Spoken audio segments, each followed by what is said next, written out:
धर्मेंद्र और हेमा मालिनी की प्रेम कहानी बॉलीवुड की सबसे चर्चित और यादगार प्रेम कहानी में से एक है। ये कहानी कई उतार चढ़ावों और चुनौतियों से भरी रही, लेकिन अंततः उनके प्यार ने जीत हासिल की। धर्मेंद्र और हेमा मालिनी की पहली मुलाकात 1970 में फिल्म तुम हसीन मैं जवान के सेट पर हुई थी। धर्मेंद्र, जो उस समय पहले से शादीशुदा थे, और उनके 4 बच्चे सनी देओल, बॉबी देओल, विजेता और अजिता थे, हेमा मालिनी की खूबसूरती और प्रतिभा पर मोहित हो गए। हेमा मालिनी को पहली बार में धर्मेंद्र में कोई खास दिलचस्पी नहीं थी, क्योंकि वो एक शादीशुदा आदमी के साथ रिश्ते में नहीं पड़ना चाहती थीं।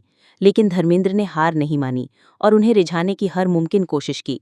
हेमा मालिनी ने अपनी ऑटोबायोग्राफी में बताया है कि धर्मेंद्र ने शशि कपूर से पंजाबी में कहा था, कुड़ी बड़ी चंगी है, यानी लड़की बहुत अच्छी है, जब उन्होंने पहली बार हेमा को देखा था। तुम हसीन मैं जवान के बाद धर्मेंद्र और हेमा मालिनी ने कई फिल्मों में एक साथ काम किया, जैसे शराफत 1970, सीता और गीता 1972 और शोले 1975। इन फिल्मों में उनकी ऑन स्क्रीन केमिस्ट्री को दर्शकों ने खूब पसंद किया और ऑफ स्क्रीन भी उनका रिश्ता गहरा होता गया। उनकी प्रेम कहानी में सबसे बड़ी चुनौती ये थी कि धर्मेंद्र पहले से ही प्रकाश कौर से शादीशुदा थे। प्रकाश कौर धर्मेंद्र को तलाक देने को तैयार नहीं थी। हेमा मालिनी को भी संजीव कुमार और जितेंद्र जैसे कई अभिनेताओं से शादी के प्रस्ताव मिल रहे थे। एक समय ऐसा भी आया जब हेमा मालिनी ने जितेंद्र से शादी के लिए हाँ कह दिया था। जब धर्मेंद्र को हेमा मालिनी और जितेंद्र की शादी की खबर मिली, तो वो तुरंत हेमा के घर पहुंच गए और उन्हें इस शादी से मना लिया। उन्होंने हेमा को ये एहसास दिलाया कि वो उनसे कितना प्यार करते हैं और उनके बिना नहीं रह सकते।